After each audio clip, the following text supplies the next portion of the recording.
परम मंगलमय अपराध पर अखिलेश्वर करुणा वरुणाल्य कल्पतरु विदिंदित पीतांबरधारी श्री बाल कृष्ण की वांगमय प्रतिमूर्ति श्रीमद् भागवत महापुराण।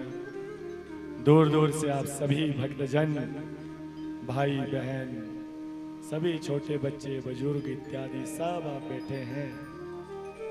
आप मेरे कृष्ण से मिलने पहुंचे हैं। इस व्यासपीठ से मैं आप सभी का हार्दिक शुक्रिया, हार्दिक अभिनंदन करता हूं। बोलिए श्री वृंदावन बिहारी लाल की। आइए सबसे पहले कन्हैया को बुलाने की कोशिश करते हैं, मन और वाणी को पावन करने के लिए।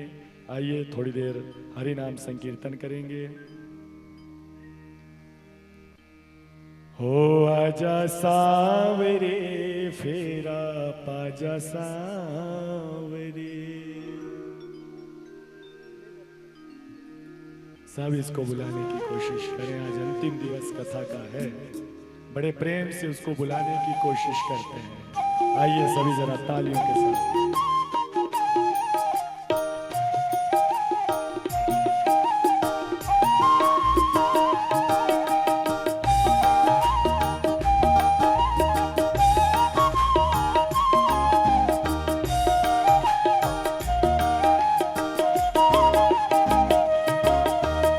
आजा सावरे तेरा पाजा सावरे। आजा सावरे तेरा पाजा सावरे। आजा सावरे तेरा पाजा सावरे। आजा सावरे तेरा पाजा सावरे। गल्ला होण गिया, गल्ला होण गिया तेरिया ते मेरिया। गल्ला होण गिया, सभी बुलाने की कोशिश करें। गल्ला होण गिया तेरिया ते मेरिया। गल्ला होण गिया तेरिया ते मेरिया। तो एक बारी आजा सावरे, तो एक बारी आजा सावरे। आजा सावरे तेरा पाजा सावरे। आजा सावरे तेरा पाजा सावरे। करा मिन्नता में, करा मिन्नता में तेरिया बतेरिया। करा मिन्नता में तेरिया बतेरिया। तो एक बारी आजा सावरे, तो एक बारी आजा। सभी जरा भाव से।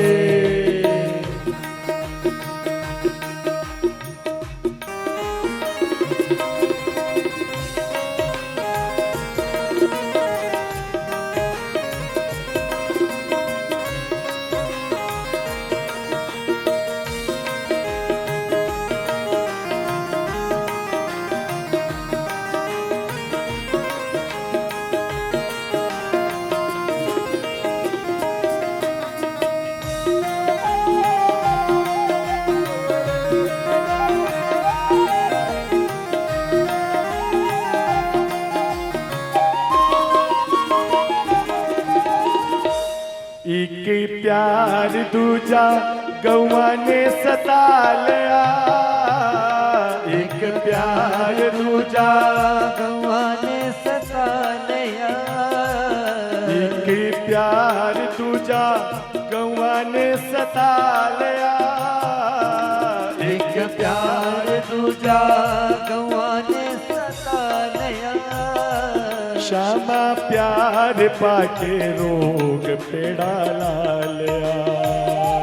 श्यामा प्यार पाके रोग पेड़ा पा लिया।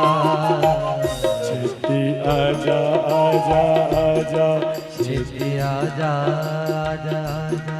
छेती आजा होने कानू लाइया देरिया। छेती आजा लाइया देरिया। तो एक बारी आजा सावरे, तो एक बारी आजा सावरे। मिन्नता में देरिया बथेरिया, करा मिन्नता में देरिया बथेरिया, तो एक बारी आजा सावरे, तो एक बारी आजा। सभी जरा भाव से उसको बुलाने की कोशिश करें। ना जाने किसकी आवाज मेरा कन्हैया सुन के जो है वो भागा भागा चला है।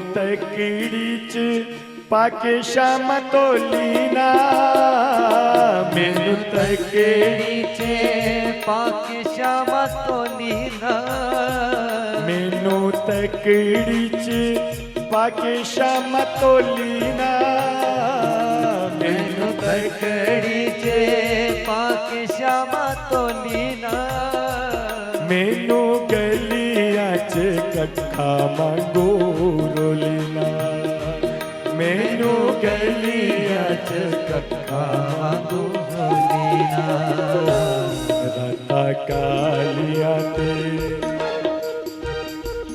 राता कालियां ते चलने अनेरिया, राता कालियां ते चलने अनेरिया, तू एक बारी आजा सावरी, तो एक बारी आजा सावरे, आजा सावरे, फेरा पाजा सावरे, आजा सावरे, फेरा पाजा सावरे। राधे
रुक्मणी मैया बनी।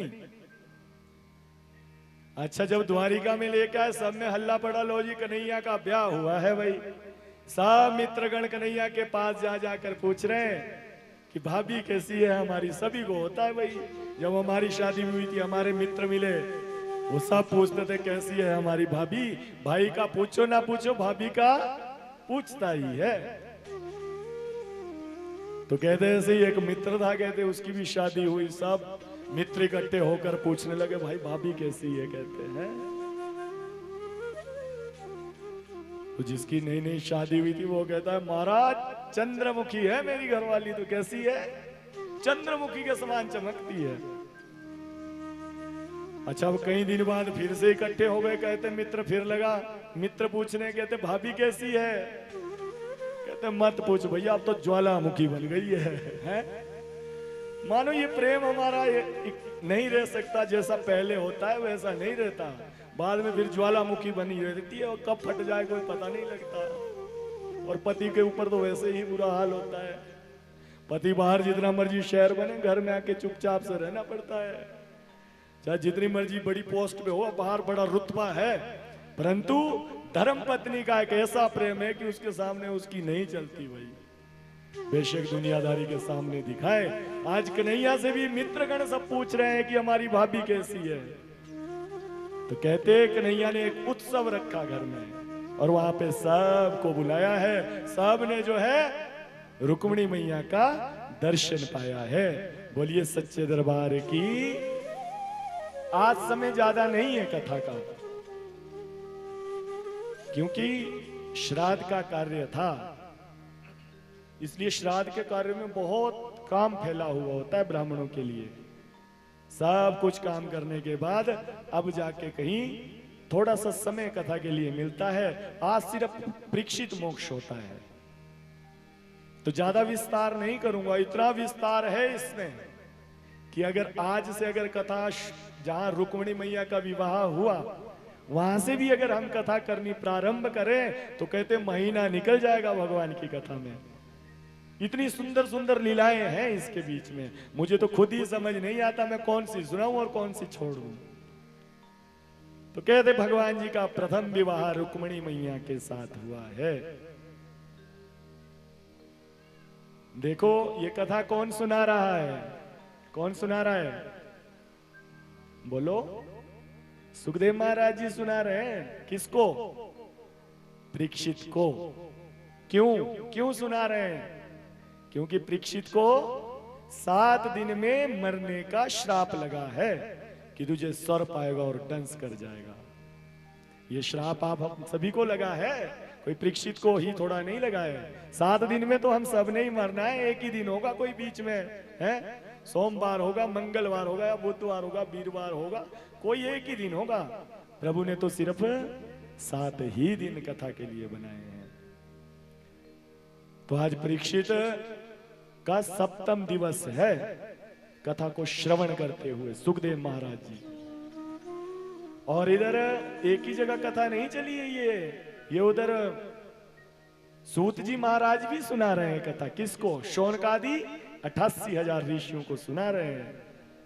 सबको कह रहे हैं सूत जी महाराज जी की, कहते ऋषियों देखो उस दृश्य को कि भगवान आज सुंदर विवाह हुआ। कहते भगवान के प्रथम पुत्र हुआ है।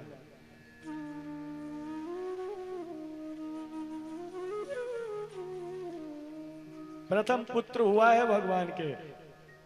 परीक्षित महाराज जी कहते हैं सुखदेव से, महाराज मैंने तो सुना है भगवान के अनेकों अनेक विवाह हुए हैं, मुझे सब विवाह सुनाने की आप कृपा करें।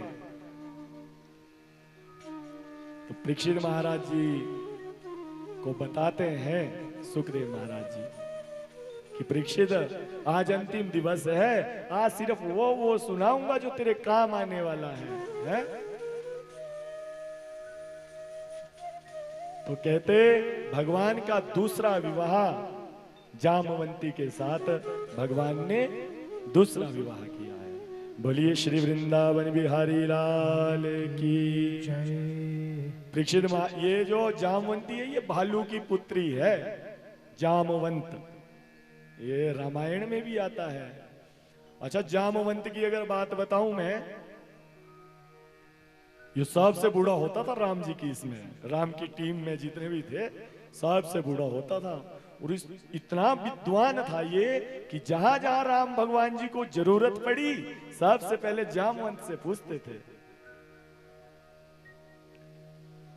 देखो हनुमान जी भी उड़ना भूल चुके थे, जब समुद्र देखा कि मैं पार कैसे करूं इसको, तो जामवंत जी ने याद दिलाया, अरे तुझे तो शक्ति है, तुझे वरदान है। तो जामवंत जी ने जब याद दिलाया तो हनुमान ने एक छलांग लगाई और समुद्र को पार कर गए। कहने का भाव क्या है कि हमारे घर में भी जो बुजुर्ग है वो बहुत प्रभावशाली है। कभी अगर घर में गरीबी भी आ जाए तो वो बुजुर्ग बताने वाले होते हैं, भाई ऐसे नहीं अब ऐसे होगा। पर होगा तब अगर घर में बुजुर्ग होंगे और उनकी सेवा की होगी। तो जामवंत जी भी बहुत बूढ़े थे।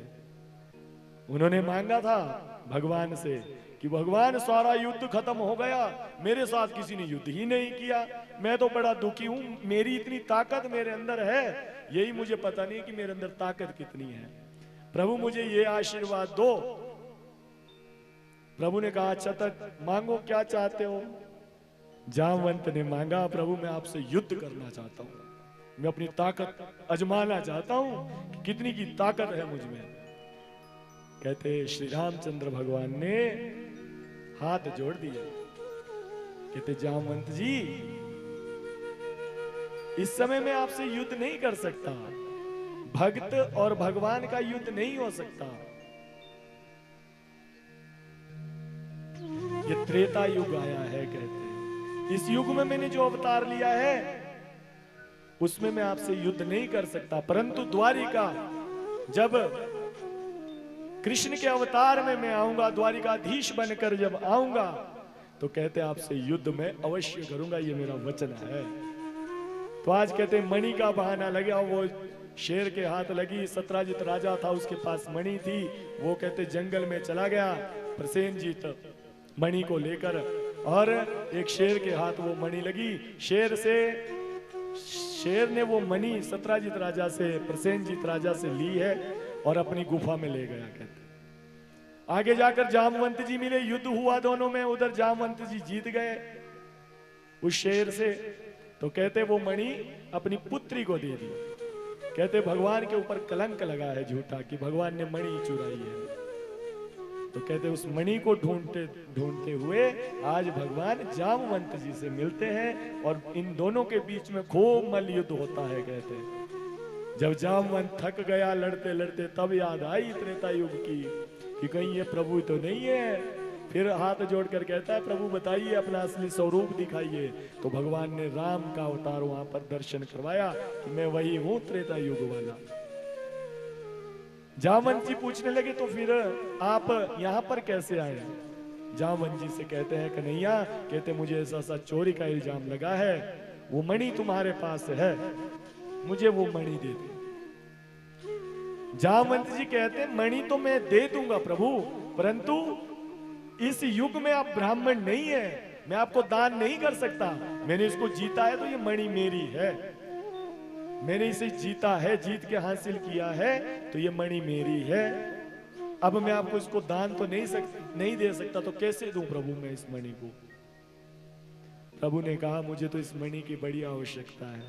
तो जामवंत जी ने कहा मैं आपको ये मणि दे सकता हूं, परंतु कैसे? कैसे? अगर आप मेरी पुत्री जामवंती का हाथ अगर अपने हाथ में रखे तो मैं अपनी बेटी को ये उपहार में दे दूंगा, और कहते ये आपका काम भी सिद्ध हो जाएगा। तो कहते जामवंती का हाथ जो है वो कन्हैया के हाथ में रखा है। बोलिए श्री वृंदावन बिहारी लाल की जय हो। भगवान का तीसरा विवाह जो होता है वो सत्यभामा के साथ होता है। सत्यभामा के साथ तीसरा विवाह भगवान का हुआ। फिर भगवान का विवाह जो कालिंदी के साथ होता है। उसके बाद भगवान का विवाह जो है मित्र वृंदा है, इसके साथ भी भगवान का पाणिग्रह संस्कार होता है। उसके बाद नागन जीती है, कहते हैं नागन जीती के साथ भी भगवान विवाह करते हैं। और उसके बाद भद्रा के साथ भी कहते भगवान का ब्याह। और उसके बाद अच्छा बताओ कितने ब्याह कर दिए हमने भगवान के? हैं? हाथ खड़ा करके बता दो कितने हो गए पंडित जी, कितने हुए? बोल दो। सुना ही नहीं, आपका काम है कहते इसीलिए बुलाया है, बोलते रहो आप। हैं?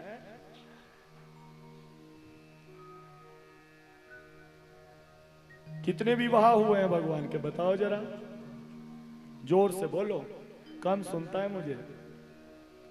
16,110 11 सब जानते हैं आप लोग। अब तो डर लगता है कथा करने को भी आप लोगों के सामने। ऐसा नहीं हो कि गलत बोल दूं, आप उठ के बोल दे पंडित जी गलत है? बहुत सुंदर श्रोता है आप लोग।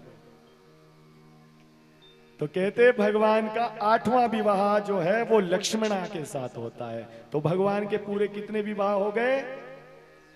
तो अब गिनते रहे ना आप लोग, मैं विवाह करवा रहा हूं, पंडित बना हूं मैं, विवाह करवा रहा हूं। देखो भगवान के कितने विवाह हुए, 16,108 विवाह। तो बस आप देख लेना, विवाह की दक्षिणा देनी पड़ती है, 1-1 रुपया साहब में देना, एक विवाह का, ज्यादा नहीं देना है, ज्यादा पैसे नहीं लेता मैं, बस सिर्फ 1-1 रुपया लूंगा एक ब्याह का। तो भगवान के 8 पटरानियां हुई है। परीक्षित महाराज जी पूछते हैं, महाराज 8 विवाह तो हो गए, परंतु भगवान के तो 16,000 विवाह हुए, 100 कहां गए, 16,100 कहां गए, 8 ही हुए। कहते सबका वर्णन कीजिए। भगवान परीक्षित महाराज जी, सुखदेव भगवान कहते हैं, अरे अगर इतना विस्तार लगा ना डालने, तो कहते ना जाने पूरी उम्र ही निकल जाएगी ब्याह करते करते हैं, सबका नाम नहीं बता सकता। कहते मैं, तेरे पास समय कम है, इसलिए सूक्ष्म रूप से वर्णन किया। कहते भौमासुर एक राक्षस था, उसने 16,100 कन्याओं को जो है वो बंदी बना के रखा था। उसने ये संकल्प किया था कि ये जब 20,000 हो जाएगी तो मैं एक साथ विवाह करूंगा इनका। तो कहते भौमासुर राक्षस का जो है वो वध किया है प्रभु ने, और 16,100 कन्याएं उसके बंधन से छुड़ाया है भगवान ने। और जब छुड़ाया है तो सब ने हाथ जोड़ दिए। कन्हैया कहता है, कहते तुम सब आजाद हो, कहते आप तुम जहां जाना चाहती हो वहां जाओ। कन्हैया कहता है कि तुम्हारा जहां मन करता है तुम अब बिल्कुल आजाद हो। परंतु वो सब कन्याएं एक स्वर में कहती है, प्रभु या तो आप हमें छुड़ाते ही नहीं, ना जाने कितने वर्ष इस भौमासुर राक्षस के पास हमें हो गए, अब तो हमें घर वाले भी नहीं अपनाएंगे। कहते कन्या अगर घर से 2 दिन के लिए भी बाहर रहे तो गांव वाले जो है उसके ऊपर उल्टा सीधा बोलने लग जाते हैं। और हम कन्याओं को तो कहते बहुत समय व्यतीत हो गया, तो प्रभु अब हमें समाज में प्रतिष्ठा नहीं मिलेगी। तो कन्हैया ने कहा तो फिर क्या करें। कहते कुछ नहीं प्रभु, अगर आप चाहते हो तो हम सब से आप जो है विवाह कर लो। तो कहते भगवान ने अलग अलग रूप धारण करके जो है 16,100 कन्याओं के साथ विवाह किया है, पाणी ग्रह संस्कार किया है। बोलिए श्री वृंदावन बिहारी लाल की। तो कहते विवाह हुआ और उसके बाद कन्हैया के जो है वो परिवार बढ़ने लगा। कहते हैं प्रभु के हर एक रानी से कहते 10-10 बच्चे हुए हैं, ऐसा वर्णन आता है इसमें। हर एक रानी के 10-10 बच्चे हुए। तो 16,108 रानियां थी। अब बताओ कितने हुए, जरा जोड़ के बता दो मुझे, हैं? जोड़ रहे हैं कोई? मुझे भी बता देना, मैं भी लिख लूंगा, कहीं आगे बताने के काम आएगा कहीं। 16,108 कन्याओं के कहते 10-10 बच्चे हुए, इतना बड़ा कुटुंब हो गया भगवान का। कहते और सब खुशहाल है उस कुटुंब में। यहाँ तो 2-4 आदमी अगर परिवार में रहे वहीं घिसा पीटी हो जाती है। कहने का भाव, कन्हैया ने इतना बड़े परिवार को भी इतने सुंदर तरीके से संभाला है। कहते 1,61,081 ये इतना बड़ा परिवार है भगवान का। सब जो है द्वारिका में रहते हैं, वही खुशहाली से रहते हैं, कोई किसी को कुछ नहीं कहता। भगवान सबके साथ जो है खुशहाल से रह रहे हैं। भगवान सभी की कभी ना कभी परीक्षा जरूर लेते हैं, अपने परिवार में अपनी पटरानियों की, रानियों की, सब की परीक्षा लेते रहते हैं। कहते एक दिन ऐसा आया कि आज भगवान का मन किया कि आज मैं रुक्मिणी मैया की परीक्षा लेके देखता तो हूं। इसने कभी क्रोध ही नहीं किया, रुक्मिणी मैया ने कभी क्रोध नहीं किया। तो भगवान का मन था कि मैं देखता हूं इसको मजाक मजाक में क्रोध आता है कि नहीं आता है। तो खेल खेल में आज कन्हैया ने रुक्मिणी मैया से कहा, कहते जरा कक्ष में आओ, हमें तुमसे विशेष बात करनी है। रुक्मिणी मैया घबराई, ऐसा लगा शायद मुझसे कोई गलती हो गई सेवा में भगवान की। भागी भागी आई, कन्हैया से कहती है प्रभु बताइए क्या गलती हुई है। कन्हैया कहता है आज जरा विशेष बात है तुमसे। कहते रुक्मिणी देखो तुम बड़े ऊंचे खानदान की हो, तुम्हारे पिता बहुत विद्वान है, बहुत शक्तिशाली है। कहते हैं वो तुम्हारे लिए ना जाने कितना सुंदर अच्छा पति दे सकते थे तुम्हें, परंतु तुम्हें पत्र लिखने के लिए सिर्फ मैं ही मिला था कि मुझे तुमसे विवाह करना है। देख रुक्मिणी अगर तुझसे गलती हो गई उस समय, अगर तुझे ऐसा लगता है तो तू अभी भी मुझे छोड़ के जा सकती है अपने घर। मानो रुक्मिणी मैया के आंखों से झर झर झर झर पानी बह रहा है। पानी तो बहेगा भाई, 10 बच्चे भी हो गए, फिर बोल रहा है कि नहीं जा, कहते तू जहां जाना चाहती है। आज की होती तो डंडे से पिटाई करती है, एक बार तुझे मैं बताती हूँ है? अब आ रही है अक्ल। कन्हैया कहता देख रुक्मिणी मुझे तो माखन चोर कहते हैं सब, अरे मैं तो शक्तिशाली भी नहीं हूं। जरासंध से हार कर जो है रण छोड़ मुझे कहा गया है। कहते द्वारिका में इस समुद्र के बीच में मैंने अपना घर बनाया हुआ है, मैं तो शक्तिशाली भी नहीं हूं। इसलिए रुक्मिणी तू ऐसा कर, चली जा जहां तेरा मन करता है। अगर तुझे बहुत अच्छे अच्छे राजा मिल जाएंगे। रुक्मिणी मैया बस आज सुन नहीं पाई, कहते बेहोश होकर पृथ्वी पर गिर गई। जैसे ही गिरी कन्हैया ने देखा रे ये ज्यादा ही मजाक हो गया, पानी मार के छींटे मारने लगे रुक्मिणी मैया को। और नीचे बैठकर आज सिर जो है रुक्मिणी मैया का गोदी में रहकर जो है आज सिर दबा रहा है कन्हैया। रुक्मिणी मैया को होश आया, कहती है कन्हैया ये क्या बोल रहे हो तुम प्रभु। कन्हैया बोलता है अरे तू तो मजाक भी नहीं समझती पगली है, मैं तो मजाक कर रहा था। रुक्मिणी मैया कहती है प्रभु आज तो आपने ऐसा मजाक कर लिया, परंतु अगर आपने कभी दूसरी बार ऐसा मजाक किया तो मैं शायद दूसरी बार ये सुनने के लिए बचूंगी नहीं, मर जाऊंगी। कहते मैं तो ऐसे ऐसे मजाक भगवान ने अपने परिवार में खूब किए हैं सबके साथ। एक समय नारद जी के मन में आया, कहते भगवान का इतना बड़ा कुटुंब है भाई, देखता तो हूं भगवान संभालते कैसे हैं। यहाँ तो एक पत्नी नहीं संभाली जाती है, बाकी जिनके 2 होती है उनका तो बुरा हाल है भाई, उनको तो पूछो ही मत। पर ये तो समय चला गया, पहले बुजुर्ग रखते थे जो पहले पहले के होते थे ना, 2-2 3-3 पत्नियां होती थी, पर उनमें प्रेम था, वो रहती थी इकट्ठी। आज का समय तो वो बिल्कुल ही नहीं है। बोलो सच्चे दरबार की।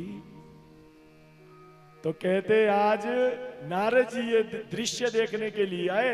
नारद जी सोच रहे हैं द्वारिका में कभी लड़ाई झगड़ा नहीं होता है, चलू आज चलता हूं, आज लड़ाई झगड़ा डाल के ही आऊंगा इनके बीच में। पहुंचे हैं, कहते कहां पर, द्वारिका में जाकर पहुंचे।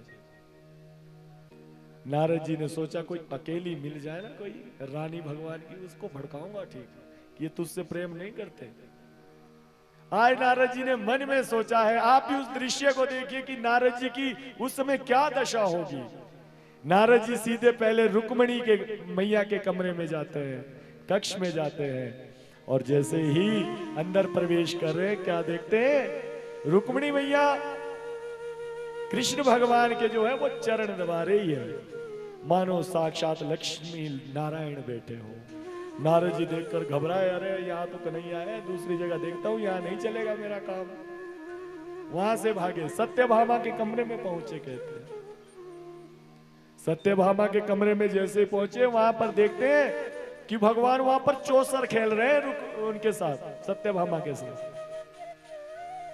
नारद जी ने देखा अरे ये यहां भी है, चलो दूसरी के पास जाके देखता हूं। नागनजीती के पास गए, वहां पर भगवान को नागनजीती अपने हाथों से भोजन करवा रही है। ये दृश्य देखकर नारद जी ने सोचा ये तो बड़ी गड़बड़ है, जहां मैं जाता हूं वहां कन्हैया मिल जाता है। कहते हर एक रानी के पटरानी के कमरे में जाते हैं तो हर एक रानी के कमरे में मेरे कन्हैया कुछ ना कुछ जो है वो जरूर कर रहा है? नारद जी ने सोचा यहाँ पर काम नहीं चलने वाला। नारद जी भागने लगे और जैसे ही भागने लगे बाहर क्या देखते हैं, कन्हैया बाहर से अंदर को आ रहा है और नारद जी से कहते हैं कन्हैया, अरे नारद जी बैठो बैठो चाय पानी करके जाओ। नारद जी कहते हैं नहीं नहीं भगवान, मैं तो बस देखने आया था। कहते हैं कन्हैया कहता है लगता है आपकी बात नहीं बनी यहाँ पर है। नारद कहता है प्रभु जहां पर आप हो वहां पर मेरी बात की जरूरत ही क्या है? कहते तो आप तो जगत की बात बनाने वाले हो, मैं कौन होता हूं? कहते प्रभु मुझे क्षमा कीजिए, मेरे मन में थोड़ा सा आ गया था। तो कहते नारद जी जो है आज द्वारिका से गए हैं। अनेक प्रकार की लीलाएं भगवान की, बहुत सुंदर सुंदर लीलाएं हैं, परंतु अब जो है वो समय बहुत कम रहा है, बहुत कम समय बचा है। उसके बाद भगवान जी जरासंध का वध किया है। भीम द्वारा जो है वो जरासंध का भगवान ने वध करवाया है। और उसके बाद एक बड़ी सुंदर कथा आती है भगवान की। कहते हैं इस कथा को जब तक व्यासपीठ से ना कही जाए तब तक कहते भागवत जो है वो पूर्ण नहीं माना जाता। और एक विशेष बात बताऊं इस कथा की, किसी के घर में कहीं और जगह कथा सुनने जाओ, जिस दिन सुदामा चरित्र होता है उस दिन साथ में चावल की पोटली लेकर जाना चाहिए। कहते घर से एक भाव है, जिस तरह से सुदामा चावल की पोटली लेकर गया था भगवान को अपने हाथों से रिझाने के लिए, उस तरह से हम लोग भी भगवान को कहते सुदामा चरित्र में अगर वो मुट्ठी चावल की हम अपने पास रखें और कथा पूर्ण होने के बाद कन्हैया को उसको अर्पित करें तो घर से जितनी भी दरिद्रता है कहते हैं वो दूर हो जाती है। और वो चावल व्यास जी के हाथ से लेने चाहिए। कहीं और जगह जाओ, यहाँ का तो बीत गया जो हो गया। और दूसरी बार की बात बता रहा हूं मैं, सुदामा चरित्र कभी कहते खाली हाथ नहीं सुनना चाहिए। ये विशेष बात है इस चरित्र की। और इस चरित्र में इतना रस है, इसमें गरीबी भी दर्शाई गई है और जो अमीरी आती है वो दृश्य भी दर्शाया गया है। ये बड़ा सुंदर चरित्र है। कहते इस चरित्र को सुनने के लिए कन्हैया साक्षात बैठ जाता है कि मेरे मित्र का चरित्र सुनाया जा रहा है। श्रोता बनकर कहते अपने आप ही बैठ जाता है कन्हैया, ऐसा कहा गया है भागवत में। इसलिए इस चरित्र को विशेष रूप से सुनना चाहिए। तो आइए एक छोटा सा भजन करेंगे और फिर सुदामा चरित्र सुनाएंगे। बोलिए श्री वृंदावन बिहारी लाल की जय। हो बंसी वाले तेरा शुक्रिया,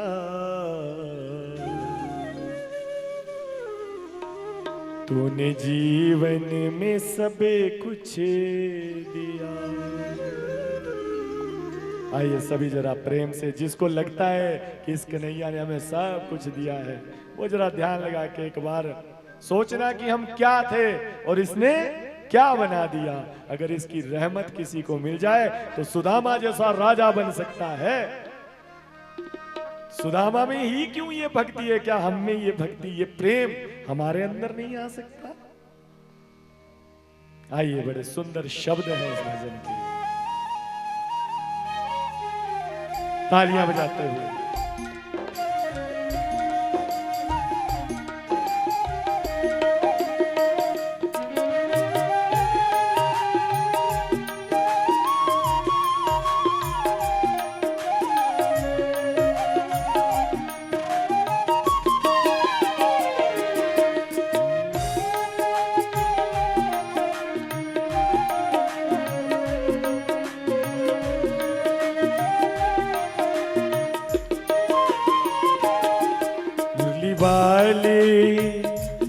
बंसी वाले तेरा शुक्रिया, तूने जीवन में सब कुछ दिया। बंसी वाले तेरा शुक्रिया, तूने जीवन में सब कुछ दिया। शुक्रिया शुक्रिया शुक्रिया, तूने जीवन में सब कुछ दिया।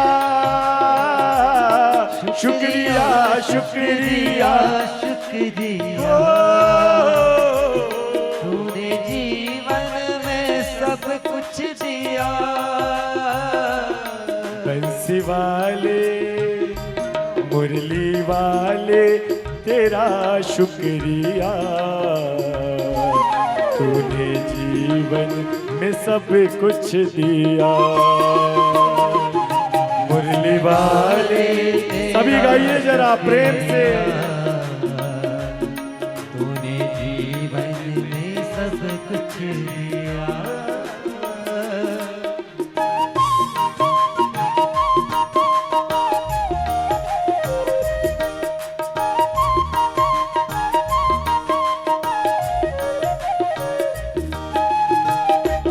हरि बोल।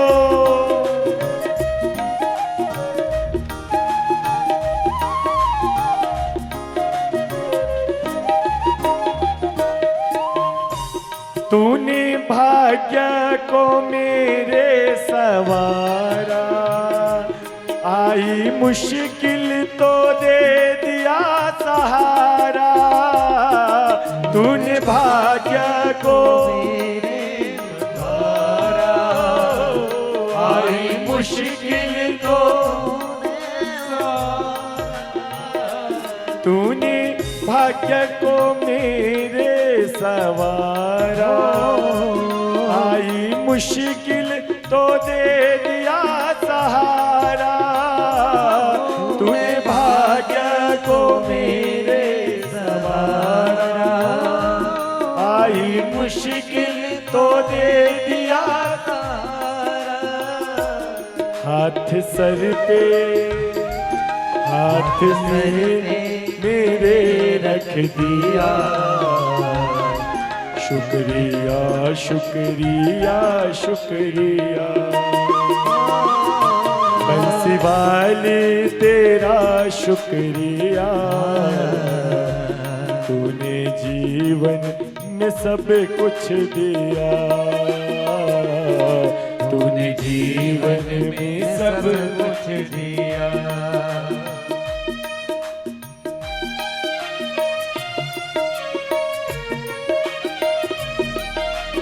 सभी जरा बड़े भाव से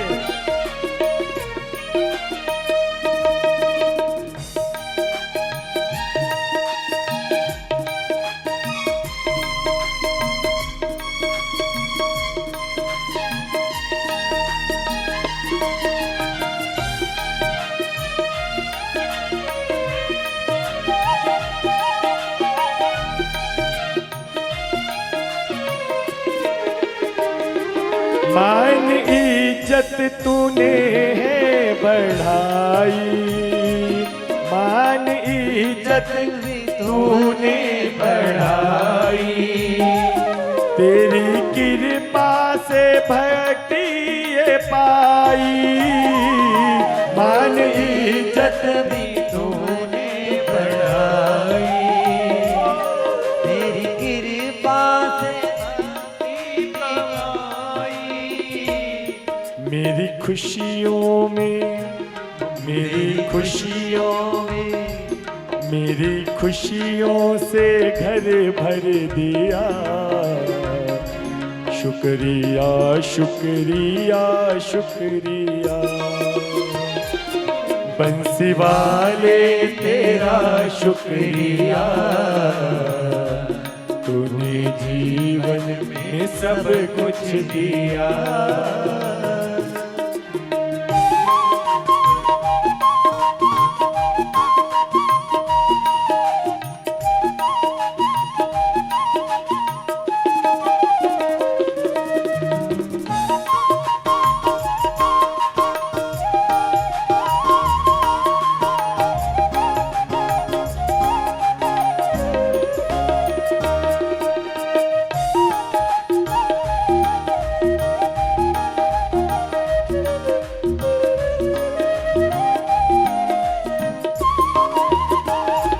मेरे पर्दा गुनाहों पे डाला, तूने गिरते हुए को संभाला। मेरे पर्दा गुनाहों पे डाला, तूने गिरते हुए को संभाला। वो प्यारा, वो प्यार जीवन में, वो प्यार तूने जीवन में भर वो दिया। शुक्रिया शुक्रिया शुक्रिया, बंसी वाली तेरा शुक्रिया। तूने जीवन में सब कुछ दिया। शुक्रिया शुक्रिया शुक्रिया, तूने जीवन में सब कुछ दिया। शुक्रिया शुक्रिया शुक्रिया, तूने जीवन में सब कुछ दिया। तूने जीवन में सब कुछ दिया। शुक्रिया शुक्रिया शुक्रिया, बंसी वाले तेरा शुक्रिया। शुक्रिया शुक्रिया शुक्रिया, शुक्रिया शुक्रिया शुक्रिया, शुक्रिया शुक्रिया शुक्रिया, शुक्रिया शुक्रिया शुक्रिया, शुक्रिया शुक्रिया शुक्रिया।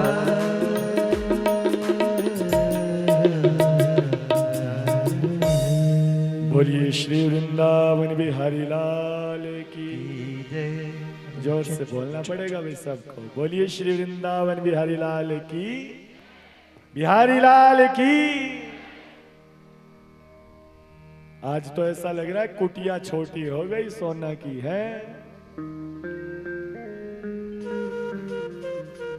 आप सब लोगों का कहते जिससे जिसका प्रेम होता है वही आ सकता है, सब नहीं आ सकते। निमंत्रण तो पता नहीं औरों को भी गए होंगे, है ना, परंतु जिसको मेरे कन्हैया ने खींच के लेके आया है घर से वही बैठ सकता है यहाँ पर, बाकी नहीं। जितनी मर्जी कोशिश कर ले आने की, कोई ना कोई आपत्ति आ जाएगी घर में। बोले आज तो इधर जाना, तो वो तो हो आज तो काम दूसरा ही पड़ गया। जिसको मेरे कन्हैया ने अपने साथ बिठाना है वो उसी को ही पकड़ के लेके आता है और बिठाता, चल बैठ यहाँ पे, है सुन जरा। ये किरण दीदी आज बोल रही थी, कहते मैंने ना शिमला जाना है पंडित जी, कल नहीं मिलूंगी मैंने माता जी को लेके वो चेक करवाने जाना है। मैं बोला ठीक है भाई, देखो चेकअप भी जरूरी है माता जी का। अब मुझे नहीं पता कि कन्हैया ने देखो यहीं बिठाया हुआ है, कहते जाने ही नहीं दिया। तो ये भरोसा है, जिसको इसने बिठाना है उसको वो बिठा। पर हम लोग ना अपने ईगो को आगे लेकर आते हैं। आज के समय में कई जो बड़े बड़े पढ़े लिखे आदमी ज्यादा ये हो गए, उनको भक्ति का पता नहीं है, भगवान का पता नहीं है, क्योंकि सत्संग नहीं मिला। सत्संग जब तक नहीं मिले तब तक भगवान से प्रेम हो ही नहीं सकता।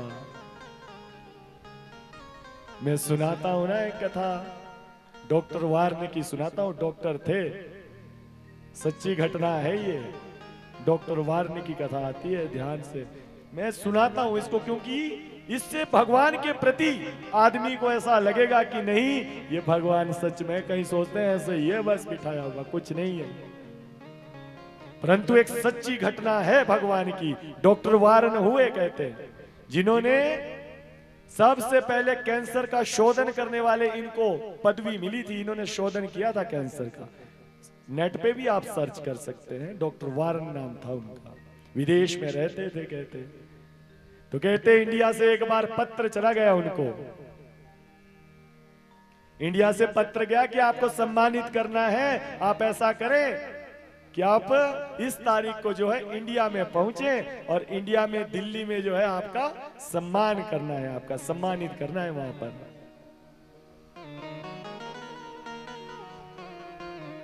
सम्मानित करना है कहते हैं आपको।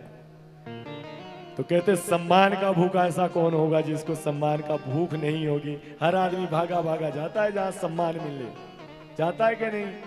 मेरी तरह मुझे यहाँ बड़ा सम्मान मिलता है, मैं भागा भागा दौड़ा आता हूँ यहाँ पे। तो सम्मान के शायद हर एक आदमी भूखा है। तो आज डॉक्टर वार्न को भी ऐसा ही लगा कि अपने इंडिया में था, इंडिया का ही, परंतु रहता विदेश में था। तो आज कहते अपने इंडिया में सम्मानित होऊंगा, चलो चलता हूं। कहते वो तिथि निश्चित हुई, जिस निश्चित तिथि को उसने टिकट बुक करवाई, आपातकालीन में उसने जल्दी जल्दी से टिकट बुक करवाई और कहते जहाज में बैठा डॉक्टर वार्न। परंतु कुछ गड़बड़ी हो गई जहाज में।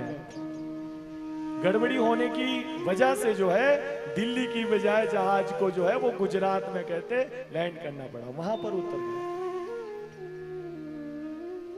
अब जब वहां पर जहाज उतरा तो आज डॉक्टर वार्न ने ये सोचा कि अब मुझे दिल्ली तो पहुंचना है, ऐसा करता हूं टैक्सी करता हूं यहां से और सीधा दिल्ली पहुंच जाता हूं।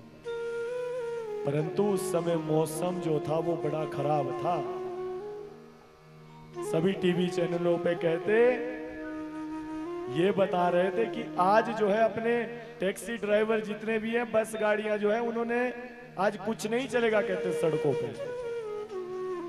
मौसम विभाग वालों ने अलर्ट किया हुआ था। तो डॉक्टर वार ने कहते एक बस स्टैंड पे गया, गाड़ी के स्टैंड पे गया, साहब को पूछा, सब मुकर गए, हम नहीं जाएंगे भाई, तुम अपनी व्यवस्था खुद बनाओ।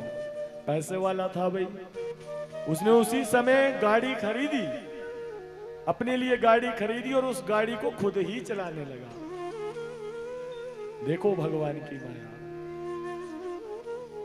गाड़ी चलाते चलाते कहते निकल रहा है आगे और मौसम इतना ज्यादा खराब है, कहते बारिश और तूफान चला हुआ है।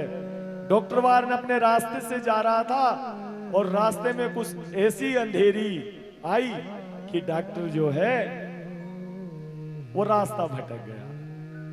जहां से राइट लेना था वहां से लेफ्ट ले लिया, चला है वो, उसे लग रहा है मैं सही जा रहा हूं। परंतु वो आगे जाकर पता लगा, जब काफी आगे निकल गया, कि मैं तो गलत आ गया हूं शायद। अब डॉक्टर वार्न के पेट में भी भूख लगी थी भाई, सुबह से चला था, रात शाम का समय होने आया है। कहते आगे रास्ते में गया तो क्या हुआ, आगे रास्ता ही बंद था, पेड़ गिरा हुआ था, रास्ता बंद था। कहते पीछे की तरफ गाड़ी करने लगा, उतने में तूफान आया, एक पेड़ पीछे भी गिर गया, गाड़ी बीच में फंस गई, बिल्कुल जंगल के बीच में फंसी है गाड़ी। कहते आज डॉक्टर वार्न के मन में ये बात आ रही है कि अब सम्मान तो नहीं मिल सकता, नहीं मैं पहुंच सकता वहां पर। अब तो ऐसा था कि अगर जान बच जाए वही बहुत बड़ी बात है। मुझे बहुत जोर से भूख लगी है, मुझे कुछ खाने को मिल जाए वही मेरे लिए तो सबसे बड़ा सम्मान है। कहते आगे आगे जाने लगा, देखने लगा कि कोई झोपड़ी हो, कोई घर हो, तो वहां पर जाकर कुछ खाने के लिए मांगता हूं। कहते दूर जैसे एक झोपड़ी दिखी, एक छोटा सा घर दिखा। डॉक्टर वार्न ने सोचा शायद यहाँ पर मेरा काम बन सकता है, मुझे कुछ खाने को मिल सकता है। भागा भागा गया, दरवाजा बंद था, जोर जोर से खटखटाने लगा, दरवाजा खोलो दरवाजा खोलो। अंदर से कहते एक स्त्री बाहर आई, एक बहन बाहर निकली उस घर से। और जब घर से बाहर निकली क्या देखती है, कोई अजनबी आदमी जो है घर के बाहर खड़ा है। आज मानो वो डॉक्टर जो है बिल्कुल असहाय है, पांव में पड़ गया उस बहन की। बोलता है बहन बस मुझे कुछ खाने को दे दे, इस समय बहुत जोर की भूख लग रही है। उसने उठाया, भैया ये हमारा भारतवर्ष है, यहाँ पर जो भी आता है उसे कुछ ना कुछ खाने को मिल जाता है, चिंता ना करो, आओ अंदर आओ। अपने घर के अंदर ले गए।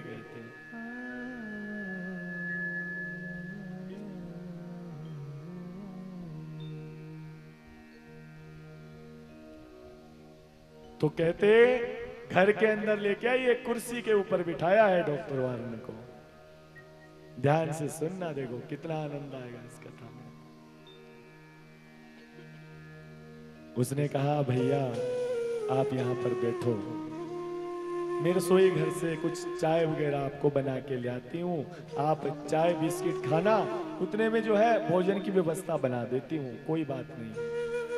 डॉक्टर मान ने कहा, कहते ठीक है बहन, जल्दी से बस चाय दे दे मुझे, चाय बिस्किट दे दे, कहते उतने में भोजन बन जाएगा तो मैं भोजन ग्रहण करके चला जाऊंगा। ठीक है कहते अंदर रसोई घर में गई। डॉक्टर मान एक कुर्सी के ऊपर बैठा हुआ था, आगे टेबल रखा हुआ है, उसके आगे दृश्य देखना, अपनी आंखों के सामने लेकर आना इस बात को। कहते अंदर से वो बहन गई और बाहर 3 कप आज चाय के लेकर आई है वो बहन। आदमी कितने हैं? 2 आदमी हैं, एक डॉक्टर वार्न है और दूसरी वो बहन है। दोनों एक दूसरे के लिए बिल्कुल अजनबी है, नहीं जानते। चाय का कप रखा, जैसे रखा डॉक्टर वार्न उठाने लगा, पीने की कोशिश करने लगा, उस बहन ने हाथ पकड़ लिया, भैया नीचे रख दो, 2 मिनट रुक जाओ बस, जहां इतने समय इंतजार किया थोड़ा और भी कर लो। डॉक्टर वार्न पूछने लगा क्या हुआ बहन, क्या गलती हो गई? नहीं, कहते हमारे घर में गोपाल जी हैं रखे हुए हमने, कहते मुझे पहले उन्हें प्रसाद भोग लगाने दो। हमारे घर में कोई भी चीज बनती है सबसे पहले गोपाल जी को अर्पण की जाती है, उसके बाद हम प्रसाद समझकर उसे ग्रहण करते हैं। डॉक्टर वार्न लगा देखने की ये क्या हो रहा है। जब नजर पड़ी किसके ऊपर? गोपाल के ऊपर, तो क्या देखता? पीतल की मूर्ति बैठी है, चमक के है। देखो गोपाल जी चमकते हैं ना, वो पीतल की मूर्ति देख रहा है और सोच रहा है। वो बहन चाय का कप लेकर जो है गोपाल जी के पास रख रही है और हाथ जोड़कर ना जाने क्या प्रार्थना भगवान से कर रही है। डॉक्टर वार्न ये दृश्य देख रहा है बड़े ध्यान से और सोच रहा है मन में, अरे ये भारतवर्ष वाले, ये भारत वाले तभी तो इतने पीछे रह गए, मूर्ख हैं ये देखो पीतल की मूर्ति के सामने जो है चाय का कप लेकर खड़ी है, पागल है। क्या कभी पीतल की मूर्ति चाय पी सकती है? ये सोच रहा है डॉक्टर वार्न मन में। अब उसने भोग लगाया, कहते चाय का कप लेकर आई और थोड़ा थोड़ा प्रसाद जो है उसमें कप में डाला और कहती है भैया अब आप जो है ग्रहण करो। डॉक्टर वार्न ने कहते कप उठाया चाय का और जैसे पीने लगा, पूछने लगा बहन एक बात पूछूं? कहते तुम अभी अभी जो ये पीतल की मूर्ति के सामने खड़ी हुई थी, यहाँ चाय का कप रखा हुआ था, क्या ये पीतल की मूर्ति पीती है चाय? और तुम ये हाथ जोड़कर क्या प्रार्थना किए जा रही हो इससे? वो बहन बैठी है, उतने में छोटा सा 5 वर्ष का बालक भागा भागा आया और अपनी माँ की गोद में आकर जो है वो लेट गया, सो गया। माँ मानो उसके सिर को जो है थपथपा रही है, दबा रही है। डॉक्टर वार्न कहता है तुम लोग इतने मूर्ख क्यों हो? तभी तो इतने गरीब रह गए तुम लोग, हैं कि तुमने कभी साइंस को समझा ही नहीं। वो बहन कहती है भैया हम गरीब ही सही, परंतु हमारे गोपाल के लिए आप कुछ मत बोलो। कहते ये हमारे घर में खास है, सबसे बड़े हैं ये हमारे, इसलिए हम इनके बारे में कुछ नहीं सुनते किसी से, तो आप भी मत बोलिए। डॉक्टर वार्न कहता है अच्छा चल ठीक है, ये बता तू आंखें बंद करके क्या प्रार्थना कर रही थी? क्या ये सुनता भी है? क्या प्रार्थना कर रही थी इनसे? अब उस बहन ने कहना प्रारंभ किया कि भैया आप ये देख रहे हैं मेरा बेटा छोटा सा? वो कहता है हाँ देख रहा हूं। कहते इस बेटे को ना कैंसर है, कैंसर